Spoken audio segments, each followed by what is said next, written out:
I don't represent myself. I represent people. If you're a field worker or you work in a school district, help people. The love is more powerful than the negative.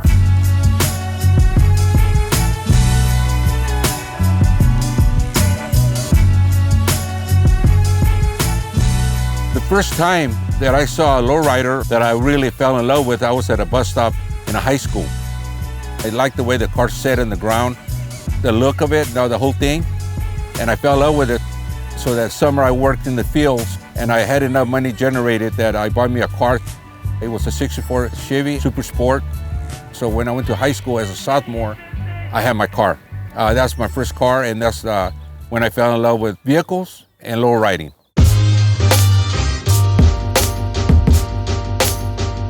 My car is a 94 Cadillac Coupe de Ville. It's a customized paint job. It has different kind of shades of blues, candy blues, combination of dark colors, light colors, a lot of fades, pinstriping with different candies on it, a lot of silver leafing and gold leafing. A lot of shades of silver leafing are done with a toner of different colors of candy.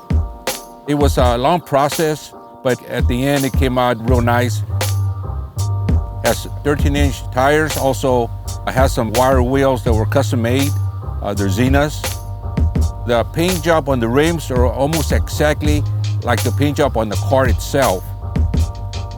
The engine is a stock engine. It's painted, but it's no chrome. The interior is leather, 2 different tones of colors.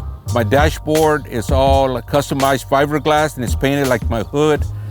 The back package tray is also customized, it's fiberglass and it's painted like my trunk, so everything floats through the front through the back. Well, I have a little bit of engraving inside. All my door jambs are painted like the outside, so the color floats into the inside and outside. Well, the car has hydraulics, front and back, lays on the ground. My trunk is made out of a whammy setup. It was done by Albert here in Bakersfield, and it was also painted by Adam Stone. It also is the same flavor of the trunk and the hood. My car club plaque says Carnales Unidos Car Club. I've been in this car club for 45 years now. We're from Bakersfield. We have chapters in Fresno and in Merced. The plaque was done back in 1975, and it's all brass, but it was dipped in gold. I like the way the body style is because it's square and it's long. I get a lot of attention when it's laying on the ground. When I drive my car, it makes me feel good. And that's why I call it good times. One of my sons, he's a correction officer and job is very demanding. He was limited on time working on the car, so he decided to give me the car like 2006, 2007. It was all dark blue, and what I did, as soon as I got it, I started adding some colors, some paint jobs, some pinstriping. It's like everything else, you're never finished with a project. You're always adding stuff to it. But the process was about 10 years altogether, from the interior to the paint job. I also have a 64 Impala Super Sport. It was featured in Lowrider magazine, front cover. And then I have also a 81 Lincoln Continental. That's my last car that I'm gonna work on. It's time for me to hang it up, working on cars. I just wanna enjoy my cars.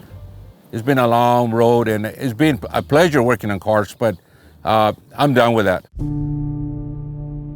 I was born in La Villa, Texas. It was old school little town, like in the movies. My mom was 16, she was gonna have me, and we live in a border town. Back in the 50s, if you were poor, a lot of people were born in a ranch or at home somewhere. My mom, my dad, but they took me across to the border town where my grandma lived at, and my grandma had my mom help her induce to have me, and then the same night, they took me across, and in the morning went to a clinic. I'm the oldest out of 7. I have 2 other brothers, and then I have 4 sisters. My mom stayed home. When things got tough, she would work in the fields, just like my dad. My dad was a laborer, drive tractors, just worked in a farm. We were Migrant. We were just people that went to work for the farmers. The first trip that I recall was we going to Indianapolis, and we picked tomatoes for a whole summer. And then we came back home, and then from there we went to Montana to do sugar beets. And back then, the more kids you had, the better it was, because you could have more people working, picking tomatoes. You know, everybody could pick tomatoes. But we would get a bucket, pick the tomatoes, and then my dad would take it and put it in a box. We would work from sun up to sundown, because the more work we put in the fields, the more money my dad would get for each field that we finished. So we would go up there in the morning, like 3 in the morning, use the headlights. We would work all day, and then we use the headlights in the evening. When I was maybe 9 or 10, we went to Woodland, California to pick tomatoes, and we had to stay under a canal, a river, for about a week and a half, because nobody wanted to rent to us. The farmer felt sorry for us after he found out that we were staying in a canal, and then finally he gave us a little shack where we could stay, and we lived there for at least 3 months, and then we went back to Texas.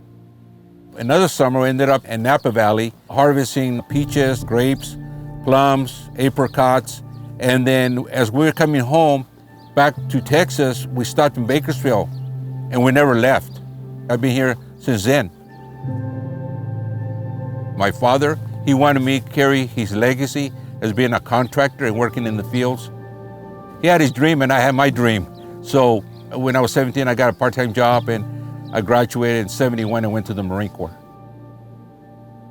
I did all my basic training in Camp Pendleton, and then I ended up at the Naval Air Station in Lemoore, and I was in military police. My duties were at the station was working the gates and maintaining the peace on the military base. I got out in 1973 out of the Marine Corps. I started going to a junior college here in Bakersfield. And then after that, I got hired at the high school district. I started working as security on campus. So I would do a lot of volunteer work for the school, work with kids, work with parents. And then in '86, I got in a program. It was called Outreach Consultant, and I worked very close with at-risk kids and their parents to turn their lives around. My wife and I, been married 43 years. She always supported me with my cars and also with my students. Of course, with my wife's support, I would bring kids to my house and live with us. I would take my kids fishing, take them camping, for them to understand there was a different world out there besides the only 4 blocks they knew. One of my kids in '89, they stabbed him. We got him out of that, and he became a school teacher. I have some other young ladies that became doctors. I'm very proud of that. In '85, '86, I opened the gyms every Saturday night. My direction on that opening the gym was that if kids go in there and play basketball, lift weights, play volleyball, they'd go home and go to sleep. They were tired, and they wouldn't go out there and hit the streets no more. For me, it was not about just like working from 8 to 5. A lot of stuff that I did was off my regular hours, because you can't make an impact on anything that you do in life if you just work for the structured time that you have. It's a very rewarding job that I had for the last 40 years.